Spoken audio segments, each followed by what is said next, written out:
Diane stood in the doorway of their bedroom, watching her husband fold his favorite shirts into a suitcase she didn't recognize.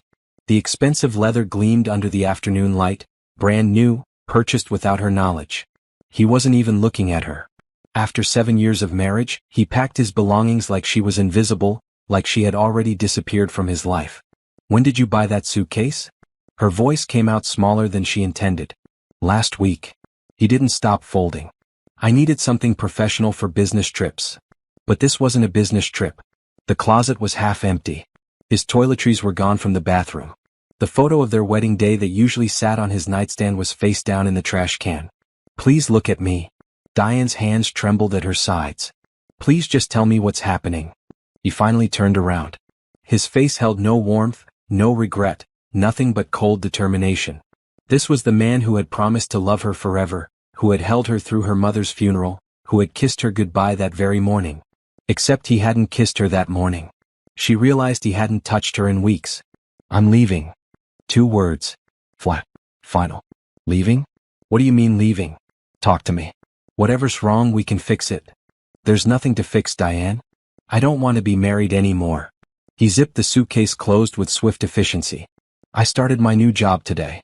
New position, new salary, new life. I need to be with someone who fits that life." The words hit her like physical blows. "Someone who fits? I'm your wife. I supported you through everything. The late nights studying for your certifications, the job rejections, and I appreciate that." His tone was the one someone might use with a helpful stranger. "But I've outgrown this. Outgrown us. I need someone on my level now." "Your level?" Diane felt her legs weakening. "What does that even mean?" He pulled out his phone and showed her a picture. A woman in an expensive suit, perfectly styled hair, brilliant white smile. Someone who looked like she belonged in boardrooms and country clubs. "Her name is Nicole. She works in my department. She understands my ambitions. She comes from the right background, knows the right people." He pocketed his phone. "We've been seeing each other for 4 months. 4 months. While Diane had been planning their anniversary dinner.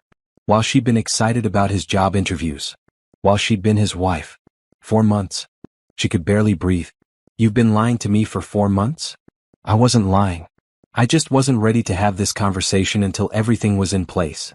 He grabbed the suitcase handle. "My lawyer will send over the divorce papers. You can keep the apartment until the lease is up. That gives you 2 months to find something you can afford on your salary."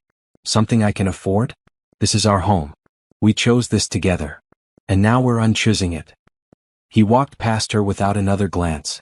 "I've already moved my important documents and opened my own bank account. Don't try to take anything that isn't yours." Diane followed him into the living room, desperate, confused, her world shattering with each step he took toward the door. "Please don't do this. If you're unhappy, we can go to counseling. We can work on whatever's wrong." He turned at the door, and for just a moment she thought she saw something in his eyes. Hesitation, maybe. Doubt. But it vanished as quickly as it appeared. "Goodbye, Diane. Sign the papers when they arrive. Don't make this difficult." He walked out and closed the door behind him with a soft click that sounded like the end of everything. Diane stood alone in the apartment they had furnished together, decorated together, called home together. The silence pressed against her ears. Her phone buzzed with a text from him. "Forgot to mention. I'm blocking your number. All communication goes through lawyers now." She sank onto the couch, still wearing the scrubs from her shift at the hospital where she worked as a nurse. She had come home early, excited to surprise him on his first day at the new job. She'd bought his favorite dinner, planned to celebrate his success. The takeout container sat on the kitchen counter, cold and forgotten. How had she missed this?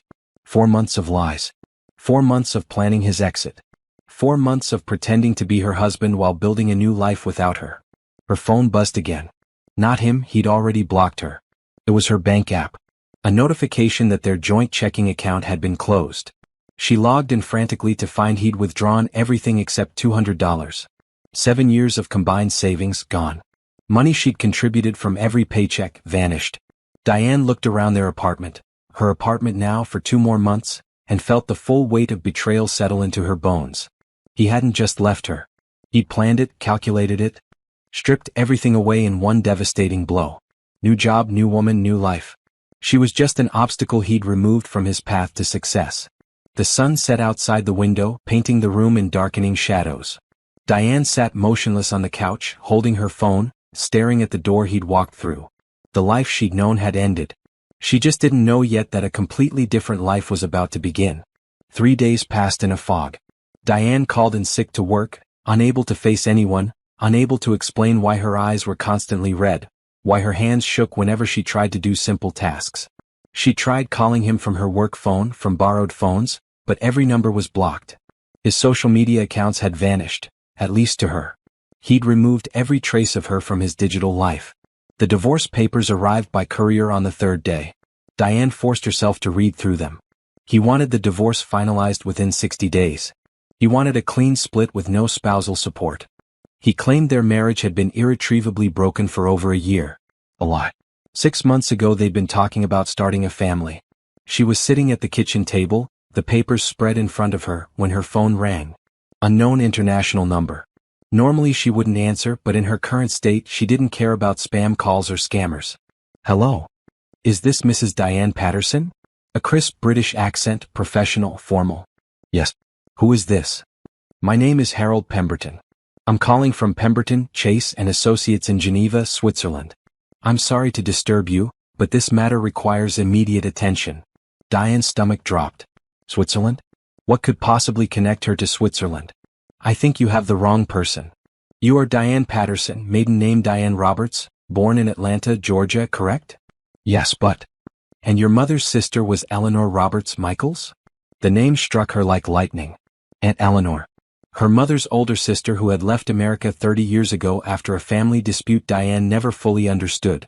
Her mother had mentioned Eleanor occasionally, always with sadness, but they'd lost contact decades ago. Yes. Eleanor was my aunt. But we never spoke. I haven't seen her since I was a baby. I'm sorry to inform you that Mrs. Eleanor Roberts Michaels passed away 6 weeks ago in Geneva. Mr. Pemberton's voice softened. Her estate has been in probate, and you are listed as her sole surviving heir. Diane's hand tightened on the phone. Heir? I don't understand. We weren't close. I barely knew her. According to her will, that was her greatest regret. The family disagreement that caused the separation troubled her deeply. She left extensive letters explaining her wishes. Papers rustled on his end. Mrs. Patterson, I need you to understand the gravity of this situation. Your aunt's estate is substantial. How substantial? The total liquid assets, property holdings, and investment portfolios amount to approximately $800 million. The kitchen tilted. Diane gripped the table edge. What did you say? $800 million, Mrs. Patterson. Your aunt was an extremely successful venture capitalist. She made several early investments in technology companies that proved extraordinarily profitable. He paused. I understand this is shocking news, especially combined with a death notification. Do you need a moment? 800, that's not possible. That can't be real. I assure you it's quite real. I'm emailing you documentation now, including copies of the will, estate valuations, and identity verification requirements. Given the amount involved, we'll need you to travel to Geneva to finalize everything. We can arrange first-class travel and accommodation. Diane's laptop was still open on the table. The email arrived as he spoke. She clicked through attachments with shaking hands. Official letterhead. Legal documents. Bank statements with numbers that made her dizzy. Mr. Pemberton, I need to think. This is too much. My husband just left me 3 days ago. I'm about to be divorced. I can't process this right now. I understand, Mrs. Patterson. However, time is somewhat critical. There are tax implications and legal windows we need to meet. Also, he hesitated. I must stress the importance of confidentiality. An estate of this size will attract attention. Until everything is finalized and proper security measures are in place, I strongly advise telling no one about this inheritance. Not friends, not family, not even your husband. Soon-to-be ex-husband, Diane corrected bitterly. And trust me, he's the last person I'd tell. Good. That's very wise. Now, I know this is overwhelming, but I need you to understand something important. His voice took on a more serious tone. Your aunt left you letters. She wanted you to know that she followed your life from a distance. She knew about your mother's death. She knew you'd become a nurse. She was proud of you. She also left specific instructions that this money should help you build the life you deserve, free from anyone who doesn't value you properly. Tears suddenly filled Diane's eyes. A woman she'd never known had cared about her from thousands of miles away, had watched over her, had left her a fortune specifically to ensure she'd be safe and independent. When do you need me in Geneva? As soon as possible. Shall we arrange travel for next week? That gives you time to settle immediate affairs and prepare for absence from work. Next week is fine. Diane looked at the divorce papers on the table. Mr. Pemberton, my husband doesn't know about this. The divorce papers specify our assets, which are basically nothing. If I inherit this money before the divorce is final. Say no more, Mrs. Patterson. I've handled many such situations. If you retain proper legal counsel, your inheritance can be protected as separate property, especially since it comes after the marriage has legally dissolved. In fact, since your husband initiated the divorce, the timing works strongly in your favor. So he can't touch this money? Not if we do this correctly. And Mrs. Patterson? Your aunt's letter specifically mentioned that her money should never benefit anyone who abandoned or betrayed you. She was very clear on that point. Diane felt something shift inside her chest. Not quite hope, not yet, but something harder and stronger. Determination maybe. Or the very beginning of a plan. Mr. Pemberton, I'll need a divorce lawyer. A very good one. I can recommend several excellent attorneys who specialize in high net worth divorces. They're discreet and aggressive when necessary. Aggressive sounds perfect. Diane pulled the divorce papers closer. Let's make sure everything is done correctly. Legal. Airtight. Excellent approach, Mrs. Patterson. I'll email you the contact information immediately. And may I say, I think your aunt would be very pleased with how you're handling this. After they ended the call, Diane sat in the silent kitchen, staring at the divorce papers her husband had sent. Papers that assumed she was helpless, broke, dependent. Papers that gave her nothing because he believed she had nothing. He had no idea what was coming. For the first time in 3 days, Diane felt her spine straighten. She opened her laptop and started reading through her aunt's will. Page after page of investments, properties, charitable foundations. And letters. Dozens of letters Eleanor had written but never sent, chronicling Diane's life from a distance, expressing regret about the family separation, explaining that she'd always intended to reconnect but kept waiting for the right moment. The right moment had never come for Eleanor. But for Diane the moment was now. She picked up her phone and called her workplace. Hi, this is Diane Patterson. I need to request 2 weeks of leave. Family emergency. Yes, I have the time available. Thank you. Next, she called the first attorney on Mr. Pemberton's list. The firm answered immediately even though it was nearly 9 p.m. I need a divorce lawyer, Diane said. Someone who specializes in protecting assets. Someone who can move quickly. And someone who doesn't lose. Let me connect you with Patricia Okoye. She's our lead divorce attorney. One moment please. While she waited on hold, Diane's phone buzzed with a text from an unknown number. She'd changed her settings to allow messages from non-contacts, just in case something important came through. The message made her blood run cold. Hey, heard through friends you and your husband split. Just wanted to check you're doing okay financially. Happy to help if you need anything. Nicole. The mistress. Reaching out with fake concern. Diane deleted the message without responding. A woman's confident voice came on the line. This is Patricia Okoye. I understand you need representation in a divorce matter? Yes. And there are some complications we need to discuss. Privately. Soon. I have an opening tomorrow morning at 8. Can you make that? I'll be there. Good. Bring all documentation related to your marriage and your husband. Every bank statement, every text message, every email. Everything. I will. One more thing, Mrs. Patterson. My assistant notes that you were referred by Pemberton, Chase, and Associates. Is there an inheritance involved? Yes. Substantial? Very. Does your husband know? Not yet. Patricia's laugh was sharp and satisfied. Oh, this is going to be interesting. See you tomorrow morning, Mrs. Patterson. And don't worry, he won't know what hit him. Diane ended the call and allowed herself a small, grim smile. 3 days ago, her husband had walked out believing he'd left her with nothing. He'd calculated his exit perfectly, or so he thought. New job, new woman, clean break from the wife who no longer fit his upgraded life. He had no idea she'd just inherited $800 million. And he was never going to find out until it was far too late to matter. Diane sat in Patricia Okoye's office, a space that radiated competence and power. Floor-to-ceiling windows overlooked the city. Legal books lined mahogany shelves. Patricia herself was a tall woman in her late 40s with sharp eyes and an even sharper mind. Your husband is an idiot. Patricia tossed the divorce papers onto her desk with disgust. He filed for divorce citing irreconcilable differences, claimed no fault on either side, agreed to a clean split of marital assets, which amount to almost nothing, and waived spousal support. He basically handed you a gift. A gift? Diane frowned. He's established that this marriage is over by his own choice and his own filing. Any assets you acquire after the filing date, which includes your inheritance, are completely separate property. He has no claim whatsoever. Patricia leaned back in her chair.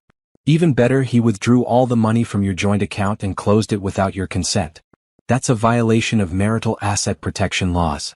We can file a motion to recover your portion with penalties. I don't care about that money. Diane's voice was steady. It was a few $1,000s. I care about making sure he can never touch my inheritance. He won't. We'll have this divorce finalized before he even knows you have money. Speaking of which, Patricia pulled out a thick folder. I did some preliminary research on your husband. He works at Stellar Financial Group now, correct? Yes. That's the new job he left me for. And his girlfriend, Nicole Winters, works there too. She's a senior analyst. They've been seen together at company events. Patricia slid photos across the desk. Printed screenshots from social media. Her husband and Nicole at a rooftop bar, at a corporate dinner, walking into an expensive restaurant. Diane's chest tightened, but she forced herself to look at each image. Where did you get these? I have an investigator on retainer. Good man, very thorough. He started digging the moment you hired me. Patricia pulled out more documents. Here's where it gets interesting. Your husband opened 3 credit cards in the last 6 months. All using your joint address. All with statements being sent to a P.O. box you didn't know about. He opened credit cards? In his name? In his name, but listing your shared address and income. Technically not illegal since you were married at the time. But look at the charges. Patricia highlighted several entries. Jewelry store, $5,000. Luxury hotel weekend stay, $2,000. Designer clothing boutique, $3,000. All while he was telling you money was tight and you couldn't afford a vacation. Diane felt sick. He was spending our money on her. Your money. You contributed to the household finances. These purchases were made on credit cards that will be considered marital debt. Normally you'd be responsible for half.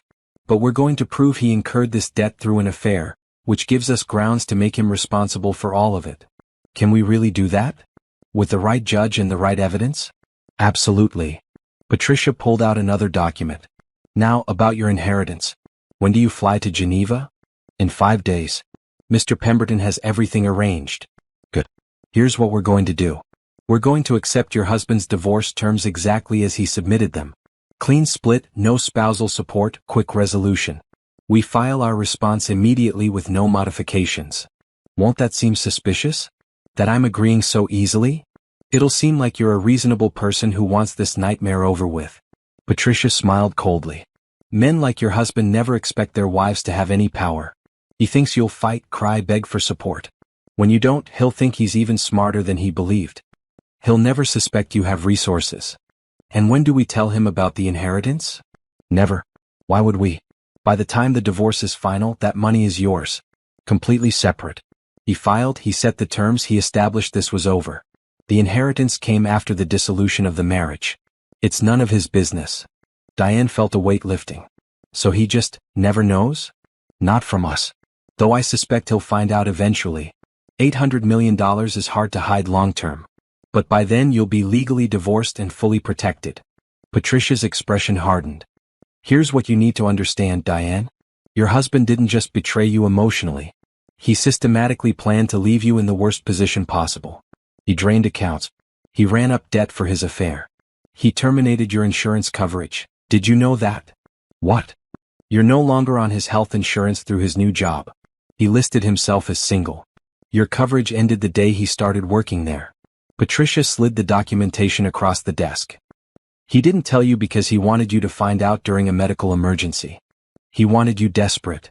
Rage, hot and pure, flooded through Diane's body.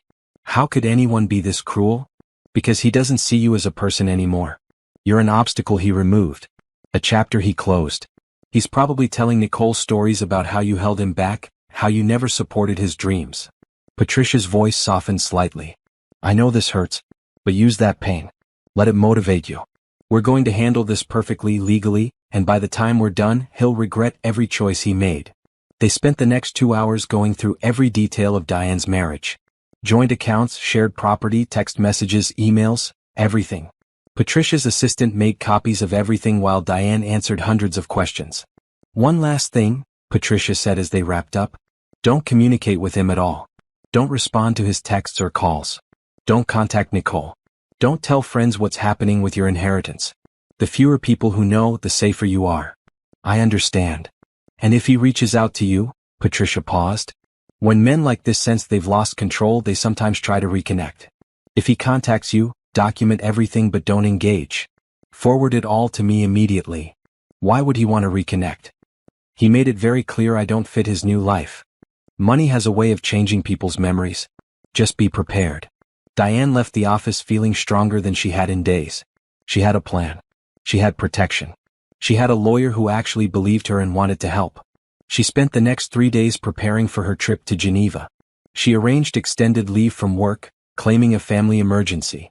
She packed carefully, thinking about the life-changing journey ahead. And she avoided all attempts at contact from mutual friends who wanted to know what happened to her marriage. On the 4th day, her doorbell rang. She checked the peephole and froze. Her husband stood in the hallway holding flowers. Diane's hand hovered over the doorknob. Everything in her wanted to pretend she wasn't home, to hide like a wounded animal. But Patricia's voice echoed in her mind, "Document everything." She pulled out her phone, opened the recording app, and then opened the door. "You look good. New suit, expensive haircut, confident smile." The smile faltered when he saw her expression. "Diane, I'm glad you're home. What are you doing here?" She kept the door partially closed, her body blocking entry. "I wanted to talk. Can I come in?" "No. Come on, don't be like that. I brought your favorite flowers." He held out the bouquet. Roses and lilies. They used to be her favorite. Now they just looked like manipulation. "I don't want flowers. I want you to leave. Just give me 5 minutes. Please. I've been thinking about us. There is no us. You made that very clear when you packed your bags and walked out. You made it even clearer when you blocked my number and cleaned out our bank account." I know. I handled that badly." He ran his hand through his hair, a gesture she'd once found endearing. "I was stressed about the new job. I panicked. But I've had time to think and I realize I made a huge mistake." Diane felt her heartbeat accelerate, but she kept her voice level. "A mistake?" "Yes, a huge mistake. Nicole, she's not right for me. She's cold, calculating. Not like you. You're warm and caring and genuine." He stepped closer. "I miss you. I miss us. I want to come home." The words she'd been desperate to hear 4 days ago now sounded hollow and false. "You want to come home?" "Yes. We can forget the divorce papers. Start over. Go to counseling like you suggested. I know I hurt you, but we can fix this." "When did you decide this? When did you suddenly miss me so much?" "I've been miserable since I left. I just didn't want to admit I was wrong." He tried to look sincere. "Please, Diane. Give me another chance." She knew she should slam the door. But she needed to understand something first. "How did you hear?" "Hear what?" "About my money." His face went carefully blank. "What money? What are you talking about?" "Someone told you." "Who was it?" "Nobody told me anything." "I don't know what you mean." But his eyes shifted just for a moment. "Guilt. Calculation. Get away from my door." Diane's voice turned to ice. "Get away from me. The divorce is happening. You wanted it, you filed for it, and now you're getting it." "Diane, wait." "No. You made your choice. You said I didn't fit your new life. You took someone else to company events while we were still married. You spent thousands of dollars on her while telling me we couldn't afford basic things. You closed our bank account and left me with nothing. You removed me from your insurance." She watched his face pale as he realized how much she knew. "You didn't make a mistake. You made a plan. And now you're going to live with the consequences. I can explain all of that." "I don't want explanations. I want you gone. You're going to regret this." The mask slipped. The kind, apologetic expression vanished, replaced by cold anger. "You think you can make it without me? You're a nurse. You make barely enough to survive. You need me. I really don't. Whatever you think you have coming, whatever someone told you about, it's not real. People lie. Get-rich-quick schemes don't work." He was grasping now, desperate. "I'm your best option. Don't be stupid. Goodbye." Diane closed the door and locked it. He pounded on it 3 times. Diane? Open this door. We need to talk about this. She pulled out her phone and called building security. Hi, this is Diane Patterson in Unit 4B. My ex-husband is harassing me at my door. Can you send someone to escort him out? Yes, he's being aggressive. Thank you. The pounding stopped. She heard his footsteps retreating down the hall, fast and angry. Diane stood with her back against the door, shaking. Not from fear or regret. From rage. He'd heard somehow. Maybe a lucky guess. Maybe someone at the law firm leaked something. It didn't matter. What mattered was that he'd shown his true self completely now. She opened her phone and forwarded the recording to Patricia with a message. He came to my apartment trying to reconcile. Started getting angry when I refused. Claimed he didn't know about money but clearly does. How do I protect myself? Patricia's response came in under a minute. Perfect. This recording proves he's motivated by finances, not love. Keep documenting. And get to Geneva immediately. The sooner that money is legally yours and protected, the better. I'm filing a restraining order request based on his aggressive behavior. He won't be able to contact you again. Diane looked at her suitcase, packed and ready by the door. Her flight left tomorrow morning. In 72 hours, she'd be in Geneva, finalizing an inheritance that would change her life forever. Her phone buzzed. A text from an unknown number. You can't hide money in a divorce. I have lawyers too. We'll see you in court. She screenshotted it and forwarded it to Patricia without responding. Another text. Nicole says you're pathetic. Trying to trap me with fake inheritance stories. It won't work. Screenshot. Forward. Block. The text kept coming from different numbers. Threats. Accusations. Finally, desperate pleas for her to be reasonable. Diane blocked each one methodically and sent every screenshot to her lawyer. Tomorrow she'd fly to Geneva. Tomorrow she'd start building a new life. But tonight, she let herself feel the full weight of what her marriage had really been. A lie from a man who'd never truly valued her. The flowers he'd brought sat in the hallway outside her door where he'd dropped them. Diane watched through the peephole as a neighbor picked them up, shrugged and carried them away. Perfect metaphor. Beautiful on the outside. Rotten underneath. And ultimately garbage. The flight to Geneva felt surreal. First class, a luxury Diane had never experienced, with seats that reclined into full beds and food that tasted like art. She couldn't stop thinking about the difference between this trip and her honeymoon 7 years ago. Cramped economy seats, shared peanut snacks, her husband complaining about every expense. Mr. Pemberton met her at the airport, a distinguished man in his 60s with kind eyes and professional warmth. Mrs. Patterson, welcome to Switzerland. How was your flight? Overwhelming. All of this is overwhelming. Understandable. Let's get you settled at your hotel, and we'll meet tomorrow morning to begin the legal process. He guided her to a sleek black car. How are you managing emotionally? I know this coincides with your marital difficulties. My soon-to-be ex-husband showed up at my apartment trying to reconcile. He somehow heard about the inheritance. Mr. Pemberton's expression hardened. That's concerning. How much does he know? I'm not sure. But he knows enough to want back into my life. After making it very clear I was beneath him. We'll need to move quickly then. Your aunt specifically structured her estate to be protected from situations like this. She dealt with fortune hunters herself and wanted to ensure you'd never be victimized by them. The hotel was beautiful, a historic building with modern luxury. Diane's suite overlooked Lake Geneva, the water glittering under afternoon sun. She barely had time to absorb it before her phone rang. Patricia. Tell me you're in Geneva, Patricia said without preamble. Just arrived. Good. Because your husband filed a motion this morning claiming you're hiding assets. He's demanding full financial disclosure and wants the divorce put on hold until all potential assets are accounted for. Diane sank onto the suite's sofa. Can he do that? He can try. But we're going to destroy his motion. First, he has no evidence you have any assets to hide. He's fishing. Second, he initiated the divorce with his own terms claiming a clean split. He can't suddenly demand different terms because he changed his mind. Third, any inheritance you receive after the dissolution date is separate property. The judge is going to laugh him out of court. When's the hearing? 2 weeks. I need you back in the States for it. Can you finalize everything in Geneva by then? Mr. Pemberton says we can move quickly. I'll make it work. Perfect. One more thing. I've been digging into Nicole. She's got a history. This isn't her first relationship with a married co-worker. 2 years ago, she was involved with a vice president at her previous company. He left his wife, gave Nicole an expensive ring, then Nicole dumped him when he took a pay cut during corporate restructuring. She's a professional homewrecker? More like a professional opportunist. She targets men on the rise, encourages them to leave their wives, benefits from their increased income and status, then moves on when something better appears. Patricia's disgust was evident. Your husband thinks he's special. He thinks she loves him for who he is. He has no idea he's just her current investment. Does he know about her history? Absolutely not. Men like him never believe they're being used. They're too arrogant. Patricia paused. Do you want me to tell him? No. Let him find out the hard way. Excellent instinct. The more he invests in her, the harder he'll fall when she inevitably leaves. Patricia's voice brightened. Oh, and one more delicious detail. Nicole just leased a penthouse apartment. Guess whose credit report she used to qualify? Please tell me she didn't.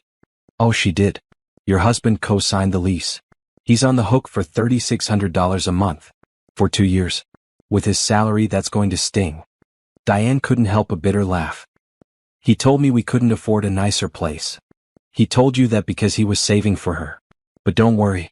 In 2 weeks, we'll make sure the judge knows every detail of his financial mismanagement. Speaking of which, forward me any communication from him immediately. His desperation is helping our case. After they ended the call, Diane sat staring at the lake view. Somewhere across the ocean, her husband was panicking, filing motions, trying to control a situation that had already escaped his grasp. Somewhere in the city, Nicole was settling into an expensive apartment he was paying for, probably already planning her exit strategy. And here, in Geneva, Diane was about to inherit $800 million. The next morning, Mr. Pemberton walked her through the estate documents in his firm's elegant conference room. Another lawyer joined them, a sharp-eyed woman named Catherine Rousseau who specialized in international asset protection. Your aunt was brilliant in her planning, Catherine explained, spreading documents across the table. She set up multiple trusts, each with specific purposes and protections. The primary trust contains the bulk of the assets and is irrevocable. Once you're the beneficiary, no one can challenge it or claim rights to it. Not even through marriage? Diane asked. Especially not through marriage. The trust documents explicitly state that any future spouse has no claim whatsoever to the principal or income unless you specifically amend the documents with your own signature and independent legal representation. Catherine slid several pages toward her. She also established a discretionary trust where trustees, not you, control distributions. This adds another layer of protection. Even if someone sued you, they couldn't force distributions because you don't technically control them. This all sounds very complicated. It is. Deliberately so. Your aunt wanted to ensure no one could manipulate or coerce you into giving up these assets. Mr. Pemberton opened another folder. She also left instructions for you to establish your own legal and financial team. She's allocated funds specifically for this purpose. $10 million to hire the best attorneys, accountants, and advisors money can buy. $10 million. For lawyers. The number was incomprehensible. We've prepared a list of recommendations, Catherine continued. Financial advisors with experience managing large portfolios. Tax attorneys who understand international holdings. Security consultants who can protect your privacy. You'll need all of them. Security consultants? When people know you have money, they behave differently. Old friends reappear wanting loans. Distant relatives claim connections. Strangers manufacture problems hoping you'll solve them. Catherine's expression was serious. Your aunt dealt with this her entire life. She wants you prepared. They spent 3 days going through every document, every trust provision, every protection mechanism Eleanor had built. Diane signed papers until her hand cramped. She met with Swiss bankers who explained investment strategies. She toured a vault where Eleanor had stored important documents and family heirlooms, photographs of relatives Diane had never met, journals documenting Eleanor's business career, and letters. So many letters. She wrote to you every year on your birthday, Mr. Pemberton said softly, handing Diane a box. She never sent them because she wasn't sure they'd be welcome after the family separation. But she wanted you to have them now. Diane opened the first letter, dated the year she turned 5. Eleanor's handwriting was elegant and careful. My dear Diane, today you turned 5 years old. I saw pictures your mother posted. You look so happy, so bright. I wish I could be there to celebrate with you. I wish I could know you. The disagreement that separated our family was never your fault, and I regret every day that pride and stubbornness kept me from reaching out. I hope someday you'll understand that I loved you from a distance, and I've tried to build something that might help you build the life you deserve. Happy birthday, sweetheart. Aunt Eleanor. Tears streamed down Diane's face as she read letter after letter. Eleanor had followed her life through social media, through mutual contacts, through careful distance. She knew about Diane's graduation, her nursing career, her marriage. And in the later letters, Eleanor's concern was evident. I see how he looks at you in photos, or rather how he doesn't look at you. I see how you've grown quieter on social media, less joyful. I pray I'm wrong about what I suspect. But if I'm right, know that you are worth so much more than how you're being treated. You are capable, intelligent, and deserving of genuine love. Never let anyone make you believe otherwise. The final letter was dated 1 month before Eleanor's death. My dear Diane, if you're reading this, I'm gone and you're learning about the inheritance. I hope it doesn't feel like a burden. I hope it feels like possibility. Take this money and build something beautiful. Help others. Create joy. Fall in love with someone who sees your value. Most importantly, never let anyone make you small. You come from women who survived, who thrived, who refused to be broken. That strength is in your blood. Use it. Live fully. Be fearlessly yourself. With all my love, Aunt Eleanor. She watched you your whole life, Mr. Pemberton said gently. She wanted to protect you even after she was gone. On the 4th day, Catherine handed Diane a platinum credit card. This is connected to the discretionary trust. The trustees have authorized you to access funds for reasonable living expenses, security arrangements, and legal fees. There's no preset limit, but expenditures are monitored to ensure your protection. What's reasonable? Whatever you need to establish security and independence. A home. Reliable transportation. Professional support. Don't go buy a yacht, but also don't deny yourself comfort and safety. That afternoon, Diane sat in her hotel room looking at the credit card, the trust documents, the stack of Eleanor's letters. Her phone buzzed with more texts from blocked numbers, her husband creating new numbers to get around blocks, sending increasingly desperate and angry messages. She forwarded them all to Patricia and then called her. He's losing his mind, Patricia said with satisfaction. He filed another motion claiming you're fleeing the country with marital assets. The judge denied it within 2 hours. I submitted our counter-motion citing his harassment and financial misconduct. We're going to crucify him at the hearing. I'm flying back tomorrow. Everything here is finalized. Perfect. When you land, come straight to my office. We need to prepare your testimony. Patricia paused. Diane, how are you feeling? Really? Overwhelmed. Angry. Grateful. Scared. All of it at once. That's completely normal. You're experiencing massive life changes simultaneously. Just remember, you're not the victim in this story anymore. You're the protagonist. And protagonists win. Diane looked at Eleanor's final letter, still sitting on the desk. You come from women who survived, who thrived, who refused to be broken. Patricia, I want to do something before the hearing. What's that? I want to hire a forensic accountant. I want every financial transaction my husband made during our marriage examined. Every hidden account, every secret credit card, every lie about money. I want a complete picture of what he did. That's going to be expensive and time-consuming. I can afford it now. And I need to know the truth. All of it. Then we'll make it happen. I know the best forensic accountant in the state. Former FBI, now does private consulting. If your husband hid anything, she'll find it. Good. Let's do it. After they ended the call, Diane packed her belongings carefully. The Geneva chapter was closing. Tomorrow she'd fly home to face her husband in court, armed with truth, protected by Eleanor's careful planning, and ready to fight for the life she deserved. Her phone buzzed one more time. A text from a new number. I know you're hiding something. When I find out what it is, you'll regret keeping it from me. You owe me after everything I invested in our marriage. Diane looked at the message for a long moment. Then she typed a response, the first and last communication she'd send him. You invested nothing in our marriage except lies. See you in court. She hit send, then blocked the number. Tomorrow the battle began. And for the first time in her life, Diane had the resources to win. Jennifer Wu was exactly what Diane expected from an ex-FBI forensic accountant. Sharp, efficient, and impossible to intimidate. They met in Patricia's conference room, surrounded by boxes of financial documents Diane had provided. 7 years of marriage, Jennifer said, spreading papers across the table. Joint accounts, individual accounts, credit cards, loan applications, tax returns. Let's see what your husband was really doing. How long will this take? Diane asked. For a surface analysis? A week. For a complete forensic investigation? 4 to 6 weeks. Jennifer pulled out her laptop. But I can tell you right now, something's wrong. Your joint account shows regular deposits from both your salaries, but the withdrawal patterns are irregular. Large amounts disappearing without explanation. He said we needed to save. That money was tight. Money was tight because he was spending it elsewhere. Jennifer highlighted several transactions. Look at this. Every 2 weeks, $500 to $1,000 withdrawn as cash. No receipts, no explanation.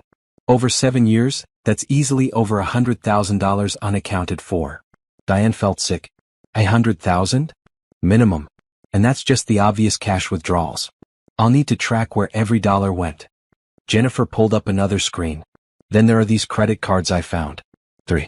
Cards in his name only, all opened while you were married, all with balances. Total debt, $48,000. $48,000? On what? That's what I'm going to find out. But based on the merchant codes, we're looking at jewelry, hotels, restaurants, luxury retailers. All the hallmarks of an affair. Jennifer's expression was grim. Your husband was funding an entire secret life. Patricia leaned forward. Can we prove the money went to Nicole? If she was the recipient of the gifts or the companion on the trips, yes. It'll take detailed investigation, but we can trace everything. Jennifer turned to Diane. Here's what I need you to do. Get me access to his email accounts, his phone records if possible, and any social media information you have. I also need you to think back through the marriage. Anytime he claimed he was working late, traveling for work, or spending time with friends. Write it all down with dates if you can remember them. Over the next 2 weeks, Diane worked with Jennifer to piece together the financial story of her marriage. It was worse than she'd imagined. He opened a secret savings account 4 years ago, Jennifer reported during one meeting.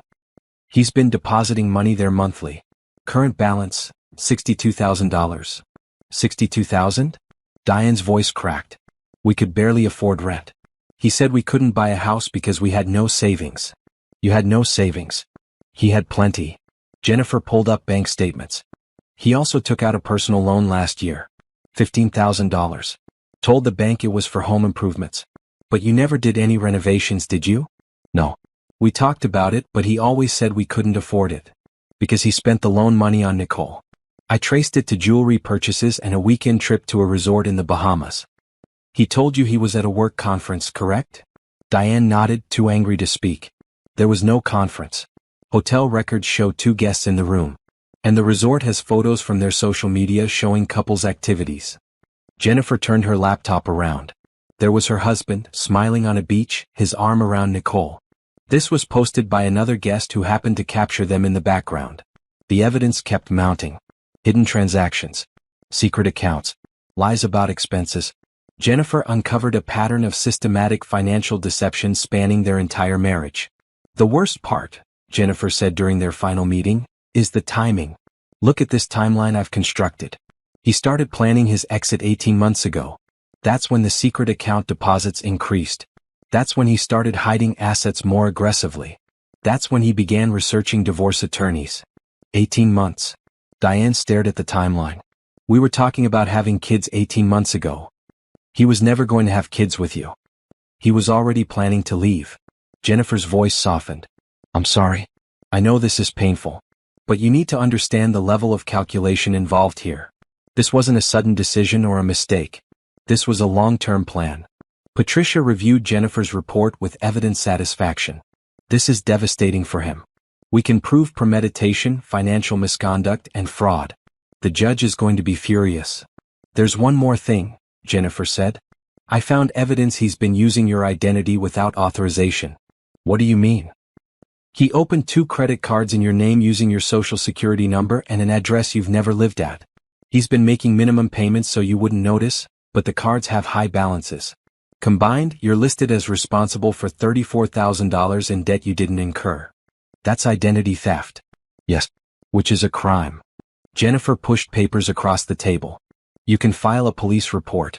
You should file a police report. Diane looked at Patricia. Will that affect the divorce? It'll strengthen our case. It shows criminal behavior, not just marital misconduct. Patricia's smile was sharp. Plus, the criminal investigation will freeze his assets during the proceeding. He won't be able to hide money or transfer funds to Nicole. Then let's do it. They went to the police station that afternoon. A detective took Diane's statement, reviewed Jennifer's evidence, and opened a fraud investigation on the spot. Mrs. Patterson, I want you to understand this is serious, the detective said. Identity theft involving a spouse is prosecuted aggressively. If we can prove he knowingly used your identity without consent for personal gain, he's looking at criminal charges. Good, Diane said firmly. The hearing was scheduled for the following week. Patricia prepared Diane thoroughly, running through potential questions, reviewing evidence, ensuring she understood every aspect of their case. He's going to try to paint you as vindictive, Patricia warned. He'll claim you're making false accusations because you're angry about the divorce. Don't take the bait. Stay calm, stick to facts, let the evidence speak. What about the inheritance? We're not mentioning it. It's irrelevant to the divorce proceedings since it came after he filed. If he brings it up, we'll shut it down immediately as separate property outside the court's jurisdiction. The night before the hearing, Diane couldn't sleep. She sat in her apartment, still technically their apartment for another 3 weeks, reviewing everything. The evidence, the timeline, the proof of his betrayal. Her phone rang at 2 a.m. Unknown number. Against her better judgment, she answered. Diane. His voice was quiet, almost gentle. Please don't do this. Don't do what? Defend myself? Expect consequences for your actions? The police came to my office. They questioned me about identity theft. My boss was there. Everyone saw. His facade of calm cracked. Do you have any idea what you've done to my career? Do you have any idea what you did to my life? I made a mistake. I admitted that. But this is vindictive. The criminal complaint, the forensic investigation trying to destroy me in court. His voice rose. You're being cruel. I'm being honest. There's a difference. Whatever you think you have, whatever evidence you think proves something, we can settle this privately. You don't need to humiliate me in court. You humiliated me when you left me with nothing. When you stole my identity. When you spent years lying to my face. I'll drop the motion about hidden assets. We can finalize the divorce on the original terms. Clean break. We both move on. That was always going to happen. The judge already denied your motion. You have no leverage here. Diane. His voice turned cold. I know about Geneva. I know about the inheritance. And I know that if you acquired that money while we were still legally married, I have a claim to it. Talk to your lawyer about that. I'm sure they'll explain community property law and separate inheritance rules. Especially when the inheritance came after you filed for divorce. I can make this ugly. I can drag this out for years. Is that what you want? I want justice. Whatever that takes. Justice. He laughed bitterly. You want revenge. I want you to face consequences for your choices. That's not revenge. That's accountability. You're going to regret this. When Nicole and I are married, when I'm successful and happy, you're going to realize you had a chance to keep your dignity and you threw it away. Good luck with Nicole. I give it 6 months before she finds someone with more money and status. You're just her stepping stone. Like you told me I was yours. She hung up and immediately forwarded the recording to Patricia with a note. He called at 2 a.m. Threatened to drag out the divorce. Admitted he knows about the inheritance. Also confirmed he's planning to marry Nicole. Patricia's response came instantly, perfect. His threat to delay the divorce shows malicious intent. His admission about the inheritance proves financial motivation. And his wedding plans with Nicole demonstrate the affair was serious and ongoing.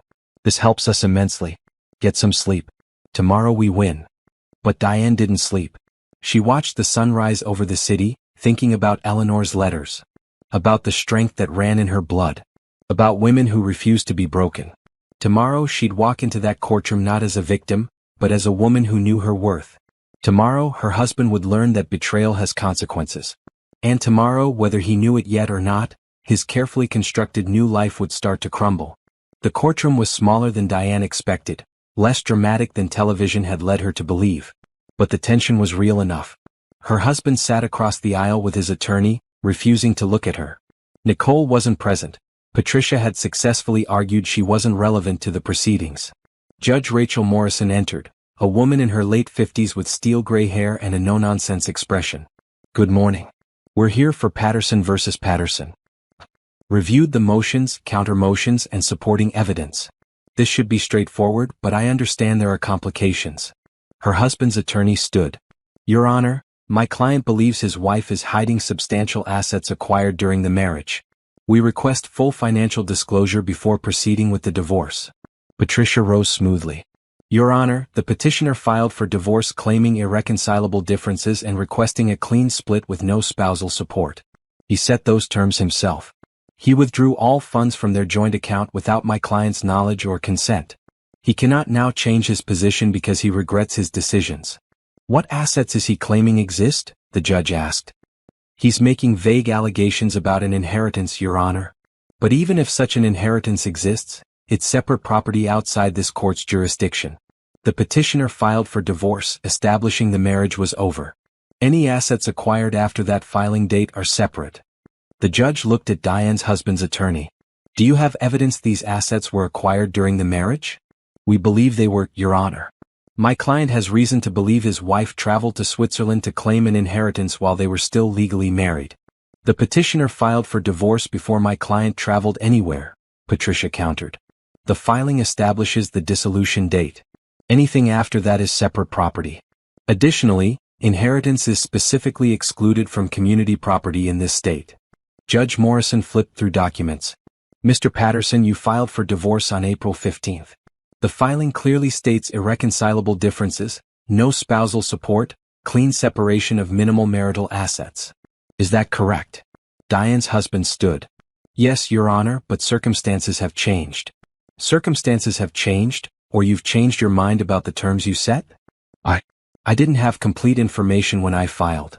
What information did you lack? The judge's tone was skeptical. I didn't know my wife would suddenly have money. So you want to renegotiate because you believe your wife has resources she didn't have when you decided to divorce her. Is that correct? He hesitated. Yes, Your Honor. That's not how this works. You filed. You set the terms. You established that the marriage was over. You withdrew marital funds without her consent. You cannot now claim you deserve access to assets she may have acquired after you declared the marriage dissolved. Judge Morrison's expression hardened. Motion denied. We'll proceed with the original divorce terms. Patricia stood again. Your Honor, we have additional matters to address. We've uncovered evidence of serious financial misconduct during the marriage. Proceed. For the next hour, Patricia methodically presented Jennifer Wu's findings. Secret accounts, hidden credit cards, cash withdrawals totaling over $100,000, fraudulent loans, identity theft. Jennifer took the stand and walked through her evidence. Bank statements, credit card records, transaction timelines. The judge's expression grew darker with each revelation. Mr. Patterson, Judge Morrison said finally, did you open credit cards in your wife's name without her knowledge? His attorney whispered urgently to him. I may have used our joint information for some accounts. You used your wife's social security number and established accounts at an address she's never lived at. That's not joint information. That's identity theft. I was trying to improve our credit situation. By incurring $34,000 in debt in her name? For jewelry and luxury hotel stays. The judge's voice was ice. Where did this jewelry go, Mr. Patterson? Because I don't see any expensive items listed in the marital property inventory. He said nothing. Let me guess. The jewelry went to someone else. Someone you were having a relationship with while married to the petitioner. Your Honor, my client's personal life isn't relevant, his attorney began. His personal life became relevant when he funded it with marital assets and his wife's stolen identity. Judge Morrison turned to Patricia. What are you requesting? Full restitution for the identity theft. Full responsibility for all debt incurred in my client's name. Full responsibility for all debt incurred on credit cards opened during the affair. Division of the secret savings account. And criminal referral for identity theft and fraud. Your Honor, those are excessive demands. They're reasonable consequences, the judge interrupted. Mr. Patterson systematically deceived his wife, stole her identity, incurred massive debt and hid assets.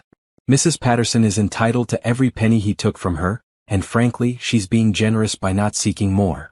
She wrote on her legal pad for several long minutes. The courtroom was silent except for the scratch of her pen. Here's my ruling. The divorce is granted on the original terms Mr. Patterson established. Mrs. Patterson receives the security deposit from the apartment. Mr. Patterson is responsible for all debt on credit cards opened during the affair, $23,000. He's responsible for all debt incurred in Mrs. Patterson's name through identity theft, $34,000. The secret savings account of $62,000 is divided equally. Mr. Patterson must pay Mrs. Patterson $31,000 immediately. Patricia nodded with satisfaction, but Diane's husband looked stricken.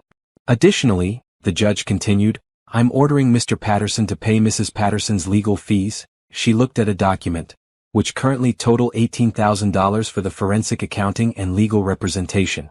And I'm issuing a criminal referral to the district attorney's office for investigation of identity theft and fraud.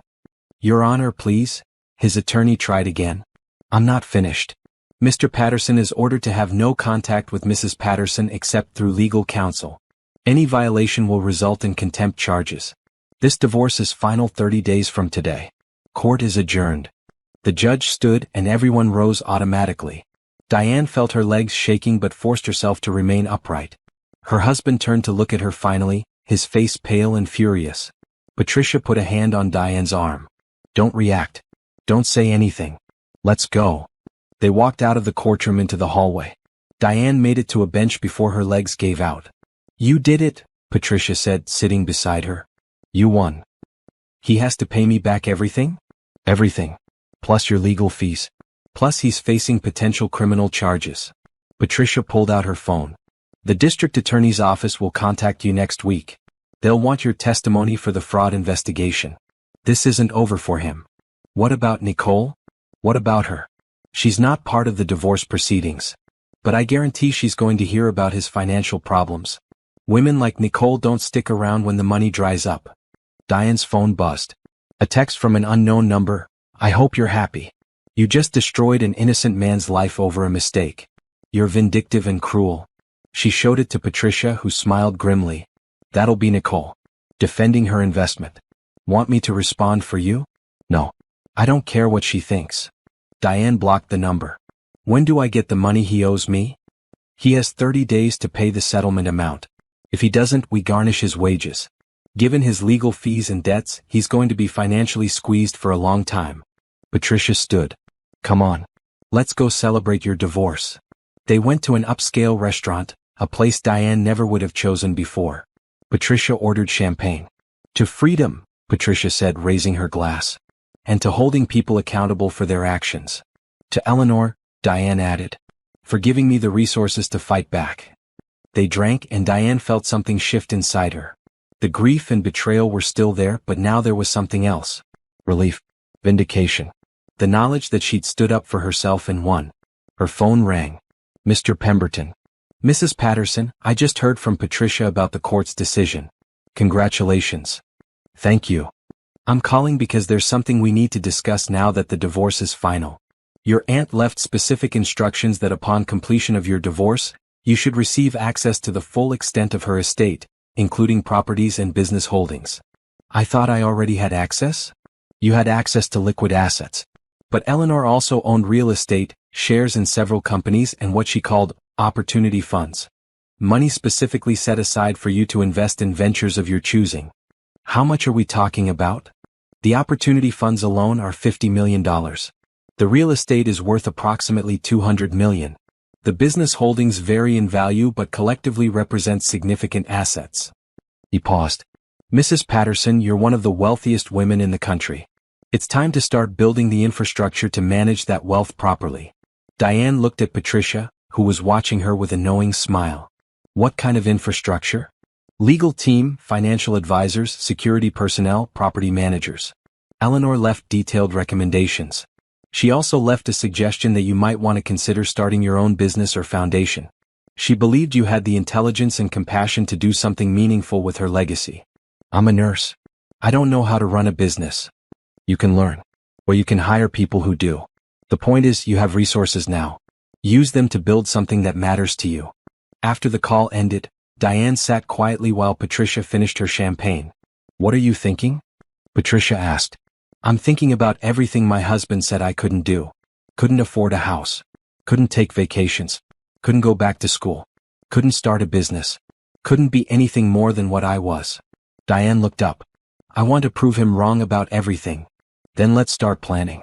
What do you want your life to look like? Diane thought about Eleanor's letters. About women who refuse to be broken. About turning pain into purpose. I want to help other women. Women going through divorces. Women dealing with financial abuse. Women who need resources to rebuild their lives. A foundation? Maybe. Or a business that provides legal and financial services to women escaping bad situations. Something practical that makes a real difference. Patricia smiled. I love it. And I know exactly who you should talk to about setting it up. But first you need to get yourself settled. Buy a house. Build your security team. Create stability. Then build your empire. That night, Diane returned to her apartment and started making a list. Everything she wanted to do. Everything she wanted to build. Everything she wanted to become. Her phone buzzed with one final message from her ex-husband's number before she blocked it completely. You haven't won. This isn't over. Diane looked at the message and felt nothing but pity. He still didn't understand. This wasn't about winning or losing. This was about justice. About consequences. About moving forward into a life he'd never be part of again. She deleted the message and opened Eleanor's letters instead, reading them one more time. These were the words that mattered. The encouragement. The love. The reminder that she came from strength. Tomorrow she'd start building her new life.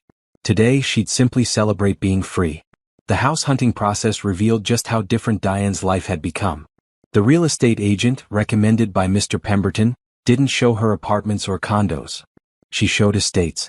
This property has 6 bedrooms, 8 bathrooms, a home office, a gym, and a guest house, the agent explained as they toured a modern home in an exclusive neighborhood. The security system is state-of-the-art. Gated community, 24-hour patrol, complete privacy. Diane walked through rooms larger than her entire former apartment. Floor-to-ceiling windows. Chef's kitchen. Library with built-in shelves. A pool that looked like it belonged at a resort. It's too much, she said finally. Too much house or too much change? Diane smiled. Both. Let me show you one more property. It's smaller, but I think it might feel more like home. The next house was different. Still beautiful, still far beyond anything Diane had imagined owning, but somehow more welcoming. 4 bedrooms, cozy study, a kitchen that invited cooking rather than display. The backyard had mature trees and a garden space. This one, Diane said. Excellent choice. Let me start the paperwork. Within 2 weeks, Diane owned the house outright. No mortgage. No debt. Just her name on the deed and keys in her hand. I'm terrified I'm going to mess this up. That's what makes you a good leader. You care about getting it right. Margaret closed her laptop. How's the foundation coming along? Diane had also established the Eleanor Roberts Michaels Foundation, dedicated to helping women escape financial abuse. The foundation would provide emergency grants, legal assistance, and financial counseling to women going through difficult divorces. We've hired a director. Applications are being reviewed. We should start distributing grants next month. Diane smiled. Eleanor would love this. Using her money to help women rebuild their lives. She'd be proud of you. 6 months after her divorce, Diane's life was unrecognizable. She lived in a beautiful house. She ran a growing company. She managed a foundation. She had a team of professionals helping her navigate wealth and responsibility. But she still worked nursing shifts twice a month at the hospital. Why? Patricia asked during one of their regular lunches. You don't need the money. Because it keeps me grounded. Because I like helping people directly. Because I don't want to forget where I came from. Diane sipped her coffee. The money changed my circumstances, but I don't want it to change who I am. Your ex-husband could learn from that attitude. How is he doing? Diane hadn't asked in months. Not well. The criminal charges stuck. He pleaded guilty to identity theft for a reduced sentence. Probation, community service, restitution. His job fired him. Nicole left him 3 months ago for someone higher up in the company. He's living in a studio apartment and working in sales at a car dealership. Diane should have felt satisfaction, but she mostly felt nothing. He was a stranger now, someone who'd briefly been in her life and left wreckage behind. His consequences were his own. I heard he's been telling people you destroyed his life, Patricia added. I didn't destroy anything. I just stopped participating in his lies. Diane set down her coffee. Have you heard the phrase, the best revenge is living well? Of course. I prefer, the best revenge is building something better than what you lost. He took 7 years of my life. But those 7 years taught me what I don't want. Now I'm building exactly what I do want. Safeguard Financial launched its beta version 8 months after Diane started the company. The response was overwhelming. Women signed up by the thousands, desperate for tools to monitor their financial situations and protect their identities. The software did exactly what Diane had envisioned. It aggregated accounts from multiple institutions, monitored for unusual activity, provided alerts about credit checks or new accounts, and offered educational resources about financial rights during divorce. "We're getting testimonials," the marketing director reported during a team meeting. "Women saying our software saved them during their divorces. Women who caught their husbands hiding assets because of our monitoring tools. Women who stopped identity theft before it devastated their credit." Diane read through the testimonials, tears in her eyes. This was why she'd started the company. Not for the money. Not even really for herself anymore.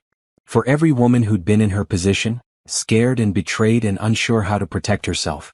The foundation was equally impactful.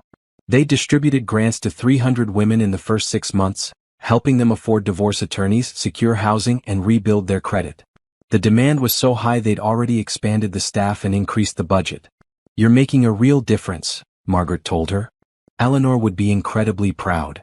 Diane thought about that often. About Eleanor watching her life from a distance, worried but unable to help directly, so she'd built a safety net instead. And now Diane was using that safety net to help others. One evening, Diane sat in her home office reviewing the company's quarterly reports. Safeguard Financial was growing faster than projected. The foundation was helping more women than they'd anticipated. Her investment portfolio was performing well under Sarah's careful management. She'd built something substantial, something meaningful, something that would outlast her and continue helping women long after she was gone. Her phone rang. A number she didn't recognize but local. "Hello? Diane Patterson?" "Yes. My name is Thomas Chin. I'm calling from the Professional Women's Leadership Foundation. We're hosting our annual benefit next month, and we'd like to invite you as our keynote speaker." "Keynote speaker? Why me?" "Your story is inspiring. Single woman, inherited wealth, immediately started a company and foundation to help other women. You're exactly the kind of leader we want to highlight." Diane hesitated. Public speaking terrified her. But this was part of building something bigger than herself. Part of making sure other women knew they could survive and thrive after betrayal. "I'd be honored," she said. After the call ended, Diane walked to the window of her office, looking out at the garden she'd planted. Roses were blooming. The trees she'd carefully selected provided shade and beauty. This was her home, her space, her life. A year ago, she'd been sitting in a small apartment, watching her husband pack his bags, believing her life was ending. Now she stood in her own home, running a successful company, helping hundreds of women, building a legacy that mattered. Her ex-husband had been wrong about everything. She didn't need him. She'd never needed him. She'd needed herself, her strength, her resilience, her refusal to be broken. And now she was just getting started. The keynote speech was terrifying and exhilarating. Diane stood in front of 500 women in business, sharing her story with careful honesty. She didn't mention her ex-husband by name, but she didn't hide what he'd done either. "I thought my worth was tied to my marriage," she told the audience. "I thought being abandoned meant I'd failed. But failure isn't being left. Failure is staying small because someone else told you that's all you deserve." The standing ovation lasted 3 minutes. Afterward, dozens of women approached her with their own stories of betrayal and recovery. Some asked about Safeguard Financial. Others wanted information about the foundation. All of them thanked her for speaking truth about the pain of financial abuse. That night, her phone started ringing with interview requests. Business magazines wanted her story. Tech publications wanted to know about Safeguard's development. Women's organizations wanted her as a speaker for their events. "You're becoming a public figure," Patricia warned during one of their lunches. "Be prepared for attention. Not all of it will be positive." "What do you mean?" "Your success is going to bother people. Especially certain people who thought you'd fail without them." Patricia sipped her wine.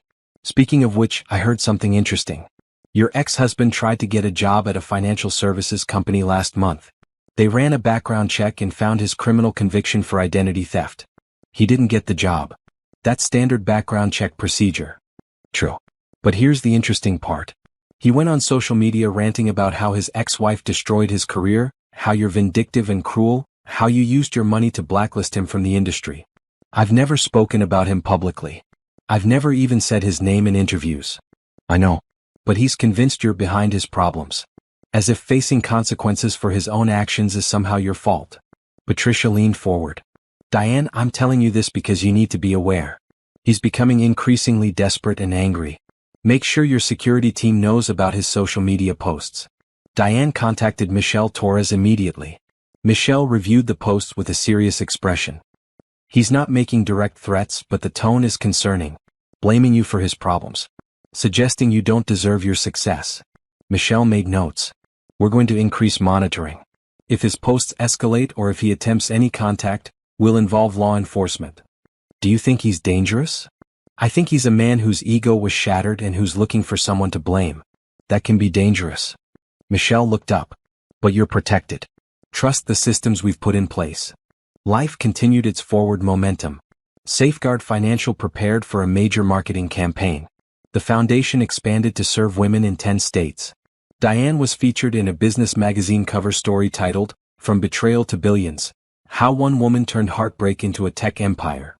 The article detailed her story, her company, and her mission. It mentioned her divorce only briefly, never naming her ex-husband but making clear she'd experienced financial abuse during her marriage. The article went viral. Safeguard Financial's user base tripled in 2 weeks. The foundation received donations from women across the country. Diane's social media following exploded. And her ex-husband's posts became more frequent and more bitter.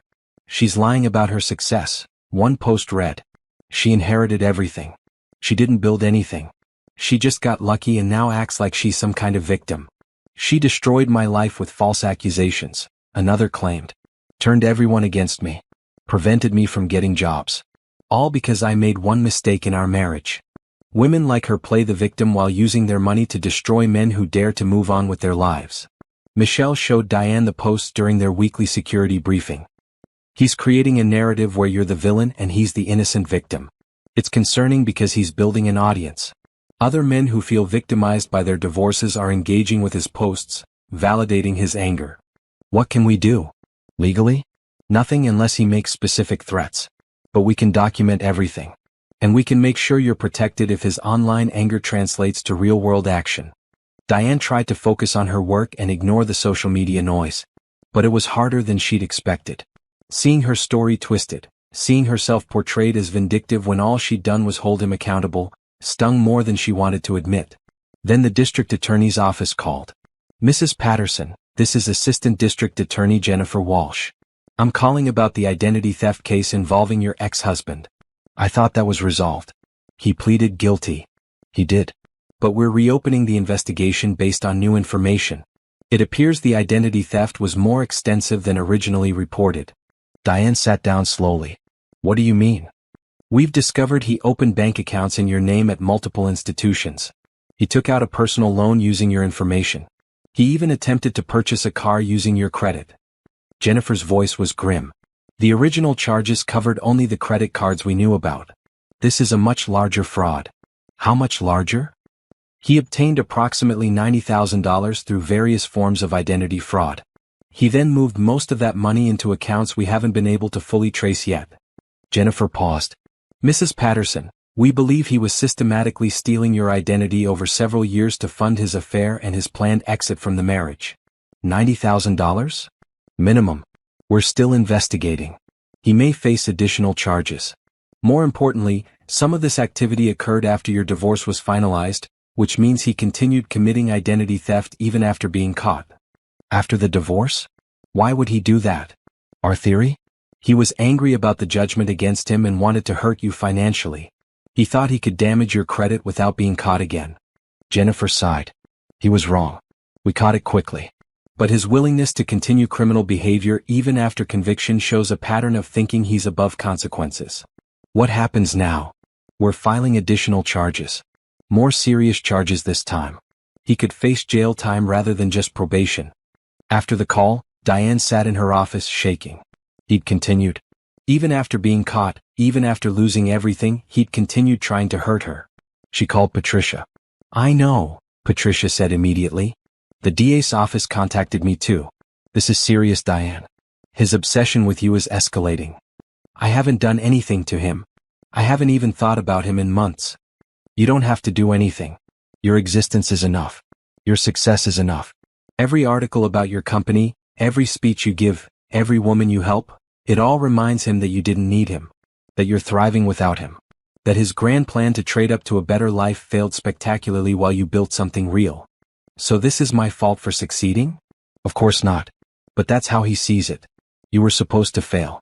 You were supposed to struggle and regret not fighting harder to keep him.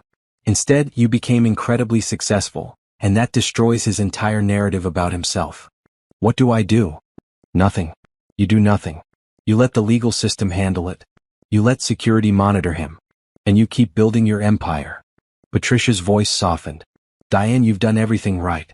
You protected yourself legally. You pursued justice through proper channels. You built something meaningful with your resources. This is not your responsibility to fix.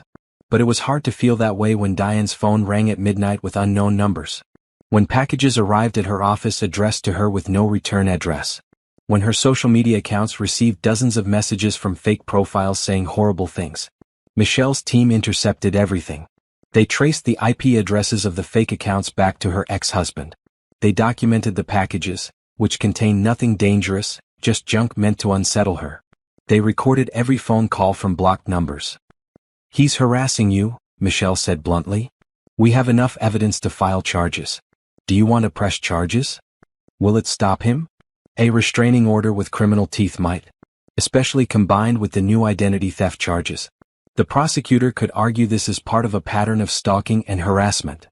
Diane thought about what Patricia had said. About doing everything right. About proper channels. Yes. File charges. All of them. The legal response was swift. Her ex-husband was arrested at his apartment and charged with continued identity theft, harassment, and stalking. His bail was set high because of his prior conviction.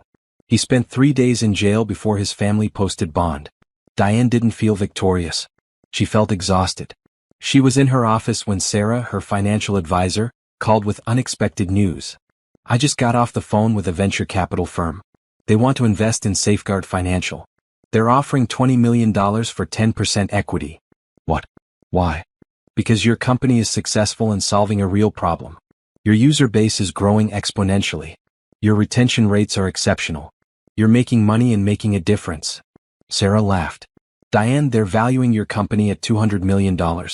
You built something worth $200 million in under a year. Diane sat back in her chair, stunned.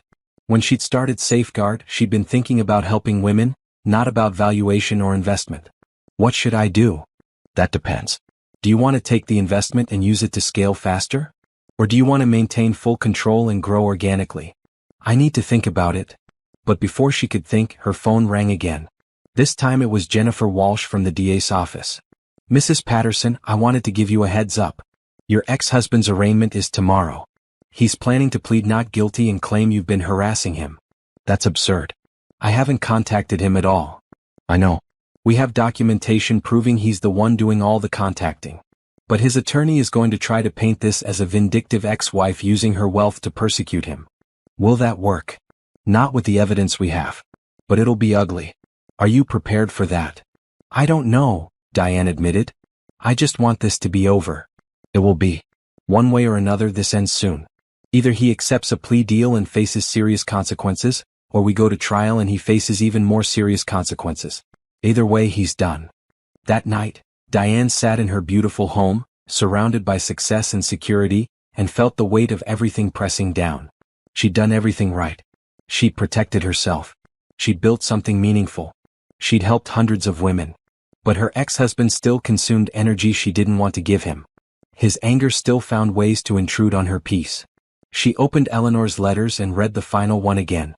Take this money and build something beautiful. Help others. Create joy.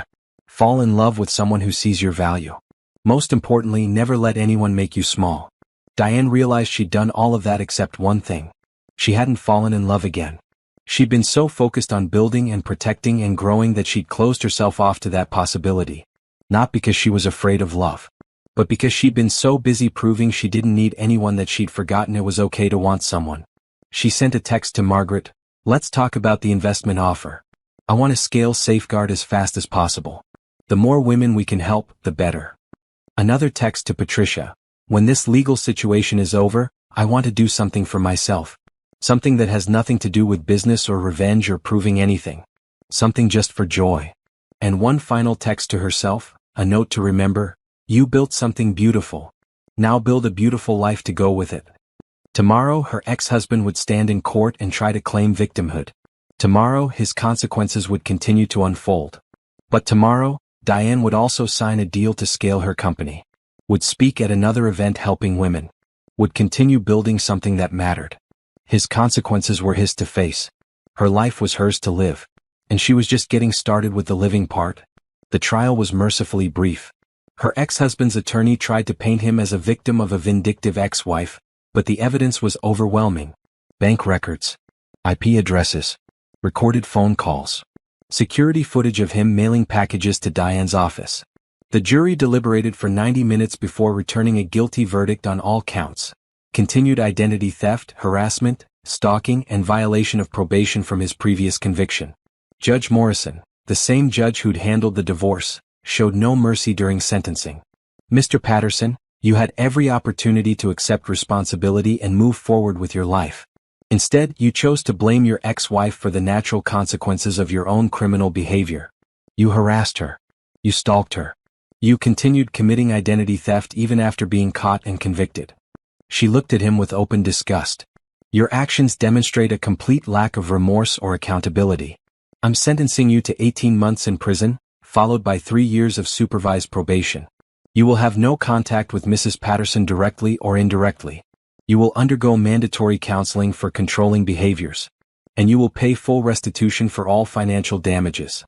He stood in silence, his face pale, as bailiffs led him away. Diane watched him go and felt nothing. Not satisfaction. Not vindication. Just the quiet relief of a chapter finally closing. Outside the courthouse, reporters waited with cameras and questions. Michelle's team created a path through them, but one reporter's question stopped Diane short. Mrs. Patterson, do you feel like you got revenge? Diane turned to look at the reporter, a young woman with earnest eyes. I didn't want revenge, Diane said clearly. I wanted justice. There's a difference.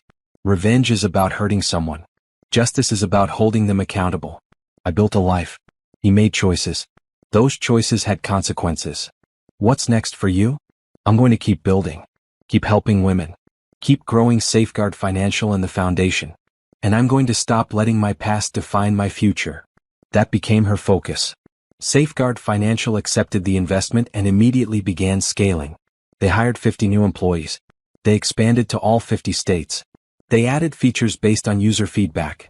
Budgeting tools, financial education modules, connections to legal resources. Within 6 months they had 2 million users. Within a year, 5 million. The company was valued at over $1 billion, making Diane a billionaire independent of her inheritance. But the numbers mattered less than the impact. Safeguard prevented thousands of cases of identity theft, helped women discover hidden accounts, provided education about financial rights, created a community of women supporting each other through difficult transitions. The foundation was equally successful.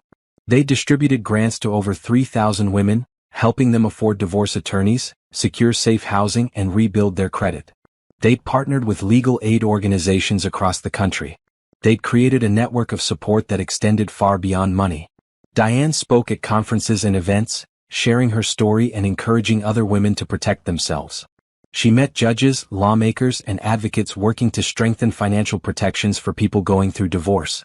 And slowly, carefully, she started opening herself to life beyond work. She went back to nursing part-time not because she needed the money, but because caring for people directly grounded her. She joined a book club with other women in her neighborhood. She took up painting, discovering a love for abstract art that let her express feelings she couldn't always put into words.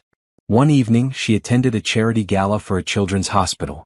She wasn't speaking or presenting, just attending as a donor. The lack of pressure was refreshing. At the bar, she ordered a glass of wine and found herself standing next to a man with kind eyes and a genuine smile. "Are you enjoying the event?" he asked.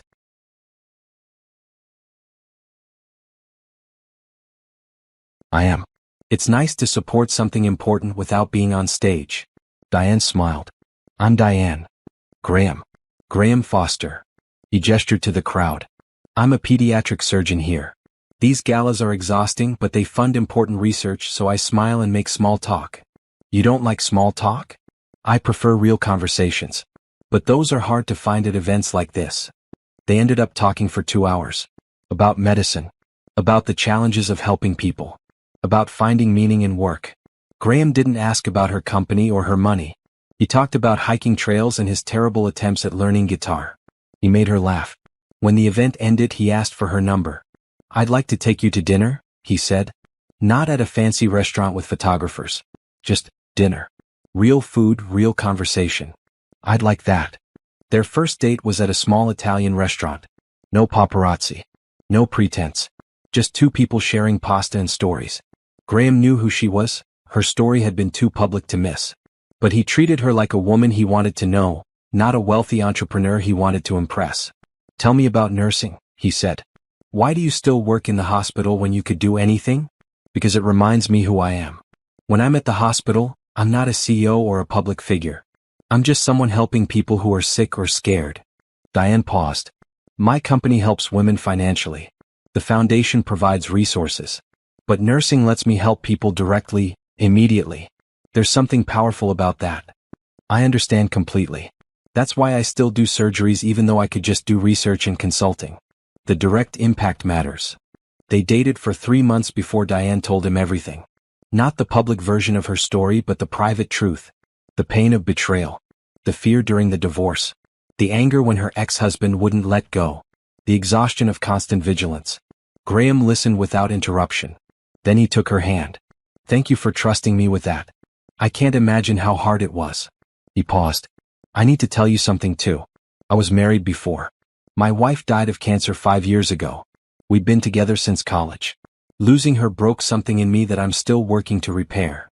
I'm so sorry. The point is, we all have past pain. We all have things that shaped us. But at some point, we have to decide if we're going to let that pain define our future or if we're going to build something new. He looked at her directly. I think you're building something beautiful. I'd like to be part of that if you'll let me. She did let him. Slowly, carefully testing the foundation before putting weight on it.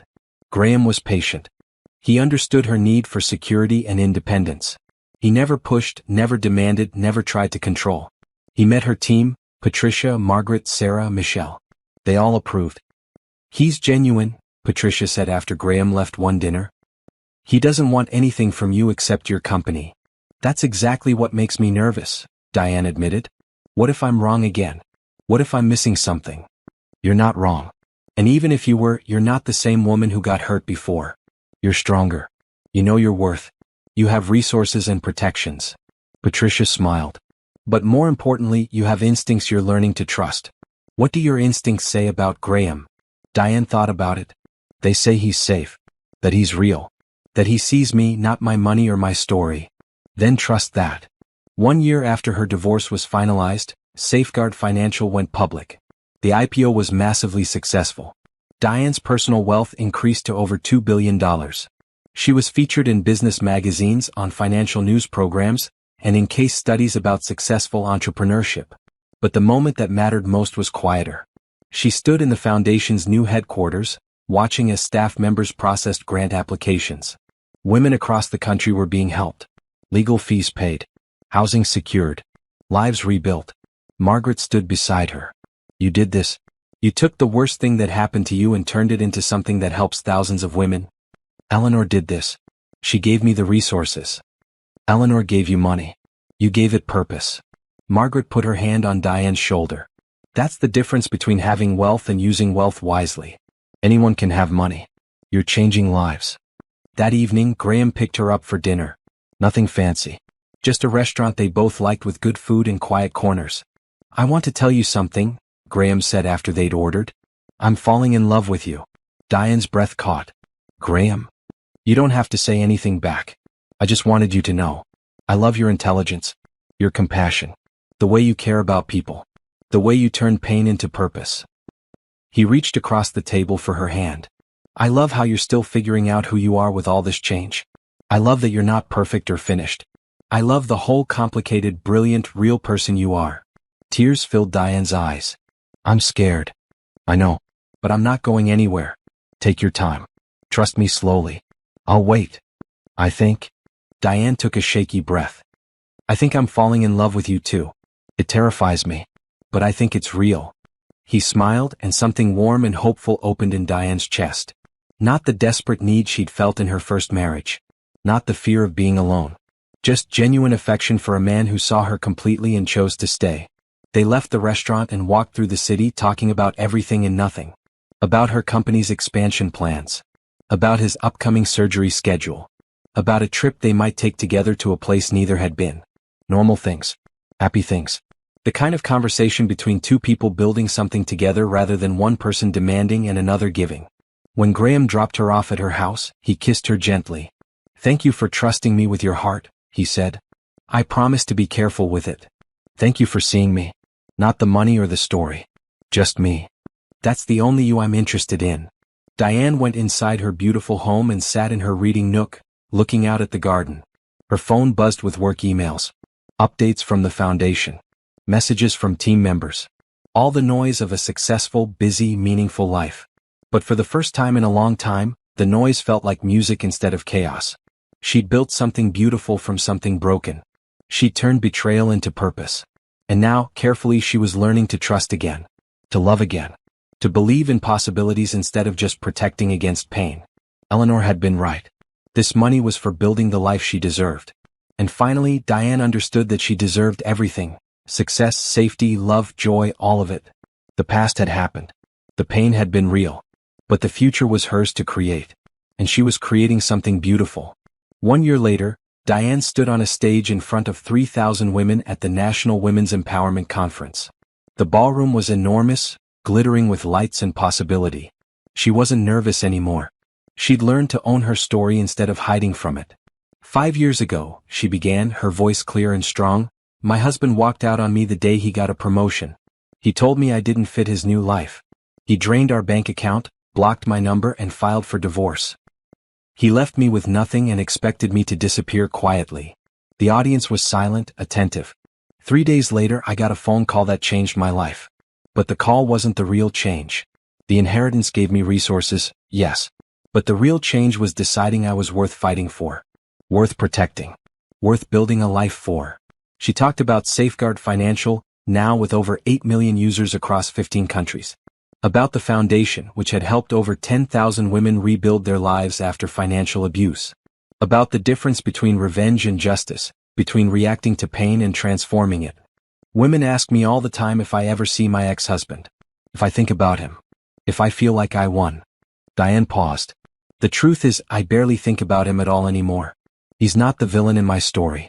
He's just the catalyst that forced me to become who I was always meant to be. The applause was thunderous.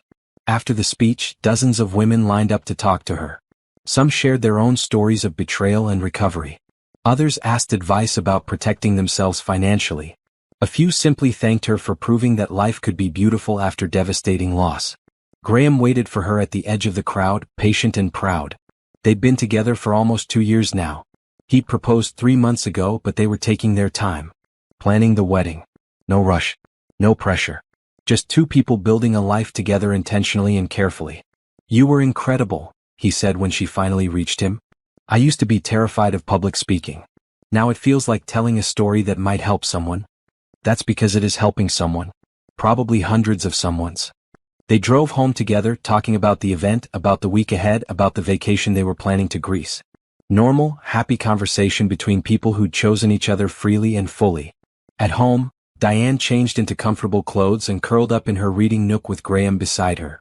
The garden outside was blooming, roses and hydrangeas and the lavender she'd planted last spring. Her phone buzzed with a news alert. She almost ignored it, but the headline caught her eye. Former Stellar Financial employee released after serving sentence for identity theft and stalking. Her ex-husband. Released from prison after 18 months, out on parole. Graham saw her expression. What is it?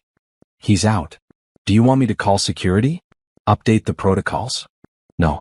He's not my problem anymore. He made his choices, served his time, and now he gets to live with the consequences. Diane set down her phone. I hope he finds a way to build a decent life. But it's not my responsibility to care about that. You're remarkably generous. I'm remarkably free. Free of anger. Free of the need to punish him. Free to just live. She leaned against Graham. That's the real victory. Not that he's in prison or that I'm wealthy, but that I can hear his name and feel nothing but mild indifference. A week later, Diane was at the hospital working a nursing shift when she saw him. He was in the emergency room, sitting in the waiting area with a broken arm. He looked older, tired, diminished. When he saw her, his face went through a range of emotions: surprise, embarrassment, anger, resignation. Diane approached him professionally. "Do you need a doctor?" "I need someone to set my arm. I slipped on ice." His voice was quiet, defeated. "I'll let the attending know you're here." She started to walk away. "Diane." He said her name hesitantly, like he wasn't sure he had permission. She turned back. I saw you on the news. Your company. The things you're doing." He looked down at his broken arm. "You built something incredible. Thank you. I'm sorry. For everything. I know that doesn't mean anything now, but I am sorry." Diane studied him for a moment. She could see the truth in his eyes. He genuinely regretted his choices. Not because of the consequences, though those were clearly weighing on him, but because he'd actually, finally, understood what he'd destroyed and who he'd hurt. "I accept your apology," she said simply. "I hope you find a way to build a better life. Better than what I had with you? That's not possible. Better than the life you chose after me? That's definitely possible. But you have to want it. You have to do the work." She walked away, then back to her duties. She didn't tell him about Graham or the wedding plans. Didn't mention the foundation's expansion or Safeguard's international success. He didn't need to know any of that. Later, when the attending asked about her history with the patient, Diane simply said, "We used to be married. It ended badly. But it's in the past." The doctor studied her face. "Are you okay treating him?" "I'm not treating him. You are." "I'm just doing my job." Diane smiled. "I'm completely fine." And she was. That evening, she told Graham about the encounter. "How did it feel?" he asked. "Like seeing someone I used to know a long time ago. Not quite a stranger, but not someone who matters to my life now." Diane thought about it. "I think that's what healing actually looks like. Not dramatic confrontation or vindictive triumph. Just indifference. Peaceful indifference." "You're remarkable." "I'm just someone who decided to stop letting my past write my future." The months continued their gentle progression. Safeguard Financial launched a new feature connecting users with vetted divorce attorneys. The foundation partnered with major banks to provide financial education to women in difficult situations. Diane hired a CEO to run the day-to-day operations of Safeguard so she could focus on strategy and advocacy work. She and Graham got married in a small ceremony surrounded by close friends and the team that had helped her build her new life. Patricia was her maid of honor. Margaret gave a toast about transformation and resilience. Michelle's security team kept reporters away so Diane could have a private, joyful day. Eleanor would have loved it. Diane wore a pendant that had belonged to her aunt, a small reminder that she came from women who survived and thrived. On their honeymoon in Greece, walking through ancient ruins hand in hand with Graham, Diane thought about her journey. 5 years from divorce to this moment. From devastation to success. From betrayal to genuine love. "What are you thinking about?" Graham asked. "About how sometimes the worst things that happen to us force us to become who we were always meant to be. About how pain can be transformed into purpose if we choose to do the work. No regrets." "About my first marriage? Only that I didn't see the truth sooner. But I needed those years to become this person. I needed the pain to understand my strength." She squeezed his hand. "I don't regret anything that led me here." They stood looking at the Mediterranean Sea, ancient stones beneath their feet, and Diane felt complete peace. Back home, the work continued. Safeguard helped its 10 millionth user. The foundation distributed its 5,000th grant.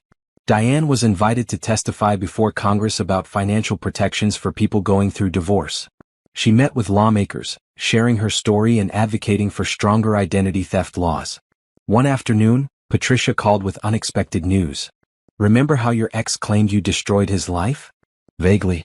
I try not to think about his drama." "Well, he just got engaged. To a woman he met in his court-mandated counseling. She's a therapist. Apparently she sees his potential or whatever." Patricia laughed. "The point is he's moved on. He's building a life. And he's finally stopped blaming you for his problems. Good for him." "Genuinely." "You mean that?" "I do. I hope he's happy. I hope he learns something. I hope his fiancée never experiences what I went through." Diane meant every word. "I don't need him to suffer. I just needed him to stop trying to hurt me. You're a better person than I am. I'm just someone who realized that holding on to anger hurts me more than it hurts anyone else. Letting go wasn't about him. It was about me choosing peace. That peace deepened as years passed.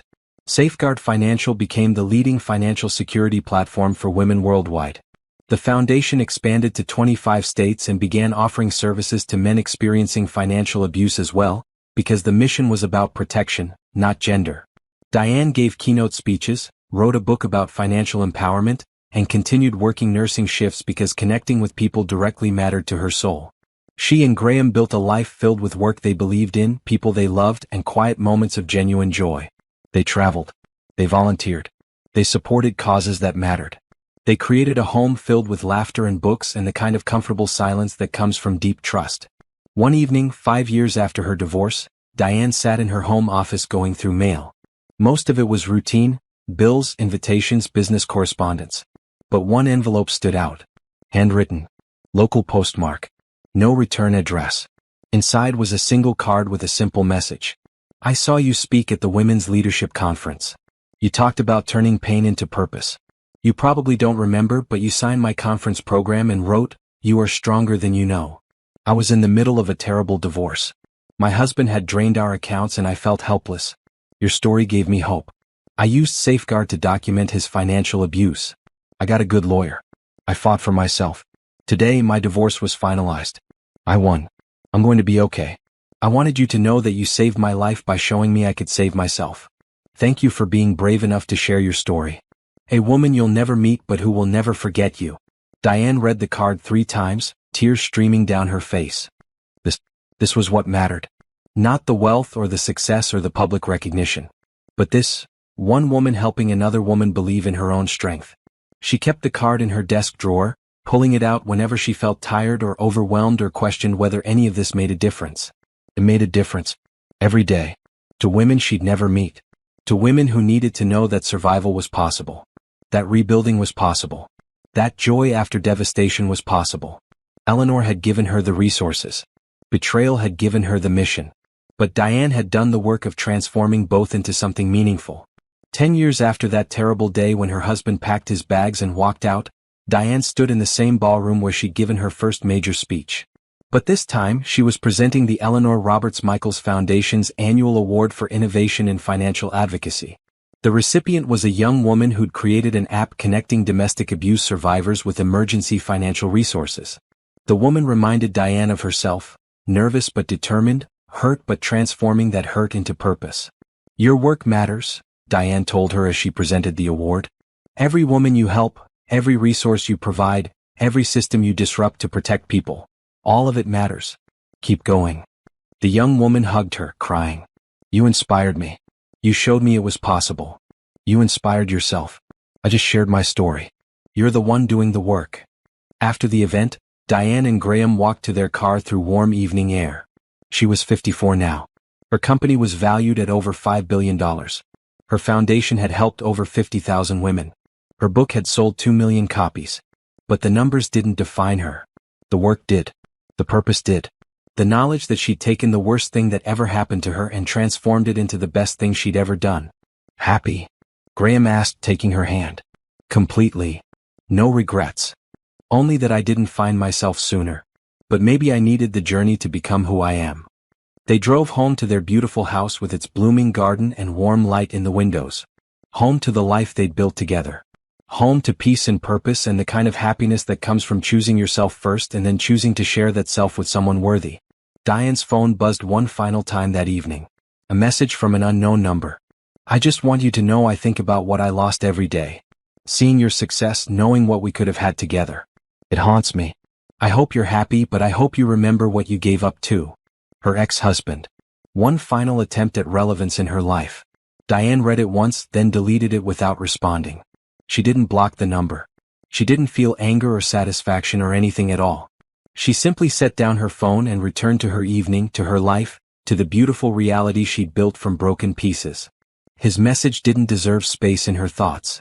His regret didn't deserve acknowledgement. His haunting wasn't her problem. She'd moved on. Fully. Completely. Absolutely. And that indifference, that peace, That complete and total freedom from caring what he thought or felt, was the real victory. Not revenge. Not even justice really. Just freedom. To be happy. To be whole. To be exactly who she'd always deserved to be. And she was